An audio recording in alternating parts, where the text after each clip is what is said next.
start with the next phase. We have finished our requirements gathering phase. So we have understood something about requirements gathering. What is the next phase in our software development life cycle? Software design. What is designing software? The definition for that is creating a model for the software that is about to be implemented, or representing the software graphically. What is the use of this? It details the architecture, interfaces, data structures, and components that are to be implemented in a software system. So design is nothing but it is a bridge between requirements and your implementation. Whatever you're going to do in design, it's going to help transforming a requirement into some piece of code. It is representation of your system such that it captures all these things: the data structures, the architecture, the interfaces, the components. And this will help us further build a system. So what is design? Design acts as a guide for construction of software. So one of the main comparisons we do is always this blueprint in civil engineering, right? This is one famous thing that really helps us a lot. So you can come out with the design of your entire building before building the building. You'll have a complete understanding. So what we understand here is design acts as a guide for construction of a software. So we look at some input and outputs of our design phase. What will be the input for our design phase? It will be requirement specification and the requirements models that we have generated. Can you think of any requirements models? Requirement specification is the SRS documentation that we are coming out with. When you talk about requirements models, it is the use cases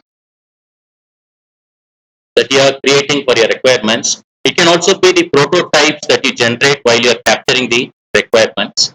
And what will be the input to the design phase? Process charts or flow charts that capture the entire process flow in your organization. So all these things will be given as input to the design phase. We will be carrying out the requirements phase. Business analysts, these are considered to be domain experts, very good in gathering and documenting requirements. Once when they are done with this requirements specification will go to a new team normally, and this new team will be a team of architects and designers. Architects, and you also call them designers.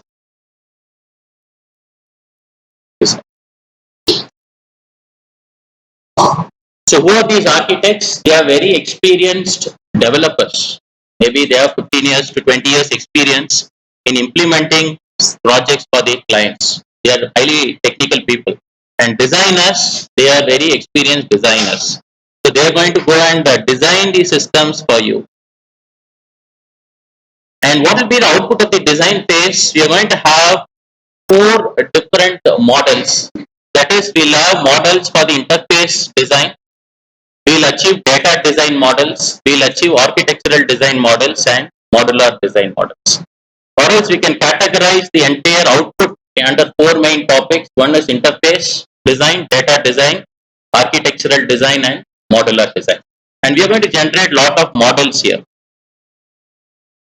And this will be given as the input to our which phase? Coding phase. So we are now transiting into a very technical phase. It's for building the software. So we'll start and understand what are these designs. Interface design. What do you mean by interface design? We have 3 types of interface design: external systems interface, user interface, and internal interface design. So what is external systems interface? Say when you talk about our attendance management system, so that is the system we are developing. I'll say it's attendance management, and this should have an interface with existing student management system at VIT.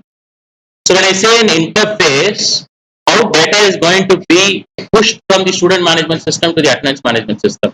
Is it going to be a file, or is it going to be a direct database retrieval from the attendance management to the students management system? So what kind of interface our system will have with external systems? So that is external systems interface design. For instance, if there is a file that is getting sent as a batch file to my system every day at 5 p.m., I have to come out with the data in the file, the structure of the file, what kind of file, and when it will come. So that data should be collected with external interface design. User interface design, it's purely if you are developing a web app, it's graphical user interface design. And I think you have a separate role for UI UX designers. If you go to LinkedIn, you will see a lot of people with these roles.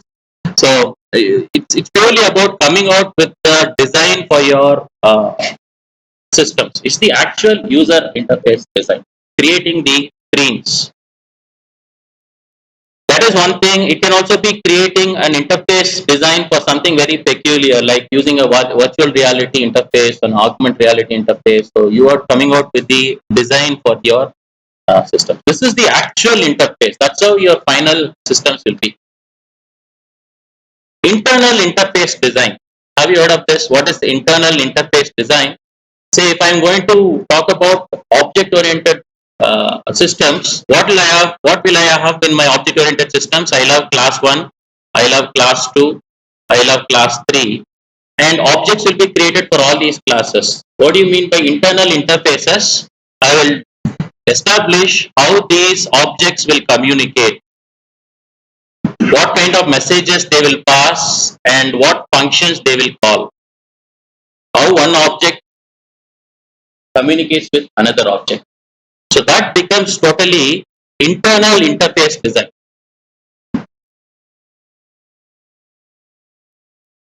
So we are going to land up into design activity from next week. We are going to start designing. I hope you all are very good in what is a class, what is an object, what are member functions, what are the access specifiers, and how you invoke a particular member function from within an object. You should also know what is stack memory, heap memory, what is a pointer to a particular region in memory. So all these things you have to revise. You should be very good in your technical concepts to actually design a system. That's why I told you should be a very good developer to be a designer. And again, one more thing, design comes purely through experience. Experience in the sense I can very well put up a design now and I'll not be even sure whether that will work. I have to go and implement it, find the issues. Maybe when I go in for the next project, I'll know the issues, I'll design it in a better way.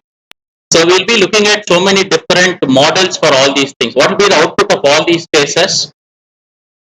A graphical user interface screen will be an output. Sequence models come under UML, and what sequence models tells you is how objects communicate by passing messages.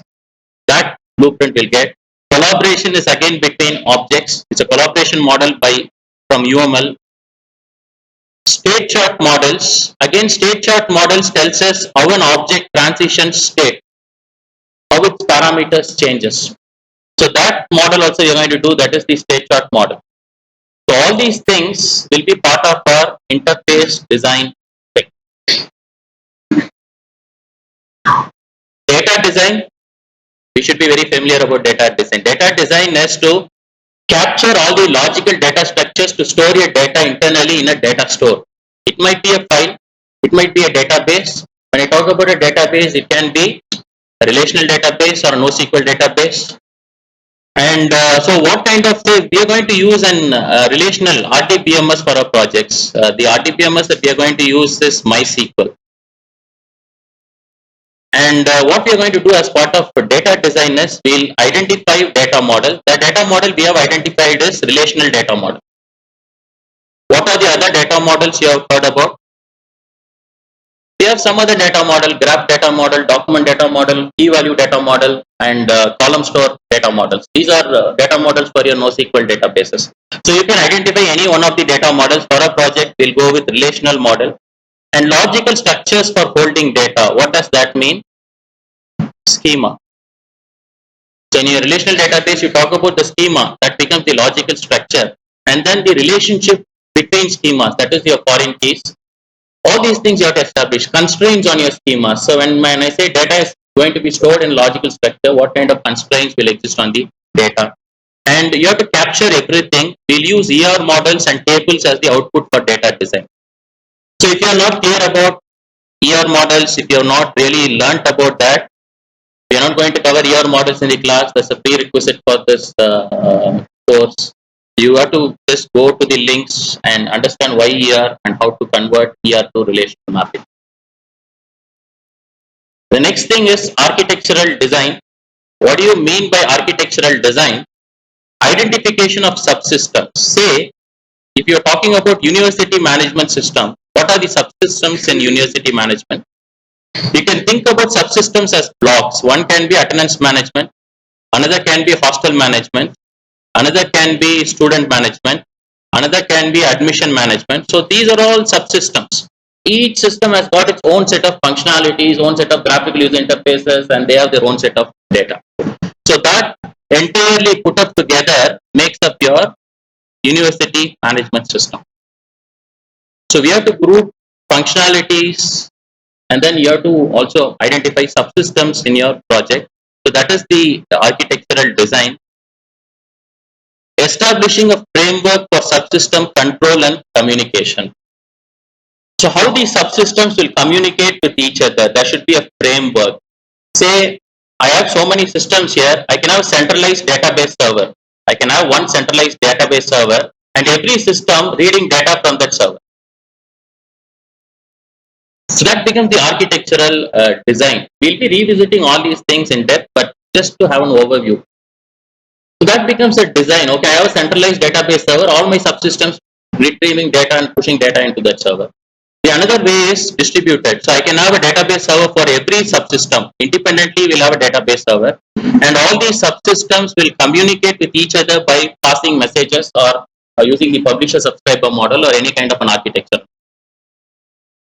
So we have to identify subsystems. We have to identify the architecture and how these systems will communicate. What will be the output of this design? Normally a block diagram like what you are seeing here. Overall view, these are the subsystems, and okay, this is the server and this is the client, and that's how the communication is going to happen. The next kind of design is modular design. Once when you have identified all these subsystems, the next thing that you have to go and identify is you have to go and decompose these subsystems. When I take attendance management, I have to identify all the classes for attendance management, the objects, the communication, the interfaces, everything. I have to focus on one particular subsystem and decompose it. So when you're talking about decomposing subsystems, we have two types of models. One is data flow model and object oriented model. So we very well know about object oriented model. What this model says, you identify all the classes in your system, and then you establish the dependency and relationship between the classes. You identify the member functions, data members, and you come out with the object oriented model. So this kind of a design approach is called bottom up design. One important interview question: what is bottom up design? First you identify the objects, then you establish the interaction between the objects, and you build your system. The another kind of design is top down design. This kind of a design was normally followed with languages like C. So when you put something in a programming language like C, what is your main idea? You take the main function. From the main function, you will call subfunctions. And from that function, you will call other subfunctions. So from the main to your function to your function. So from the top, you are breaking down into smaller pieces, smaller chunks. Most of you, and all of you might have done C code, right? C. And so function oriented programming mostly follows top down design. So that's the basic difference between object oriented and function oriented programming. The another thing that you have to understand is even inside object oriented programming, you have top down design. Who will agree to this? Even inside object oriented programming, you have top down design. Can you justify that? Say when you talk about a class, you will have a function inside the class, right? So there can be a function inside the class. Is it mandatory for you to put the entire thing inside one function? No. From this function you will call another function. From this function you will call another function. So again, you take a bigger function, you break it down into smaller functions. So inside your class, you're going to have a kind of top-down design. It's a top-down design that's happening to break major functions into smaller chunks. So this kind of a design also is embedded in your object-oriented systems. So now we'll understand data flow model. What is this model used for? This model is built for understanding functions like this. So I have a very complex function in my project, and this function calls a lot of other functions. Even before going and implementing it, I want to visualize how this particular hierarchy of calls will be. So when a function calls another function, what all things you will keep in mind? How a function call happens in any language. How you call a function? You just give the function name. And what you pass, if it's a function that's taking arguments, so I can pass some arguments here. And when I call, the original function should also have some arguments, say A and B. There should be a data type match between the arguments. So we are passing messages to functions, right? So when you're actually, you want to visualize something, okay, I have to code something like this. Even before coding, how can I visualize that? I need a model which can capture what are the functions, the hierarchy of the calls, and then the messages that pass between the functions. So why we should have that model in advance is I can very well say whether this will work or not. Is this fine or not? Or you should decompose it further, or you should merge functions and put it as one single function. Because architects make up the decision. Programmers will not know which is a function, how small that function should be. So that decision will be taken up by architects and designers. Why that decision is taken? Because maintenance will be very easy if you have a very good design. Since I was a maintenance engineer too, I always focus on maintenance of projects. So we'll have a data flow model which will capture a top-down design.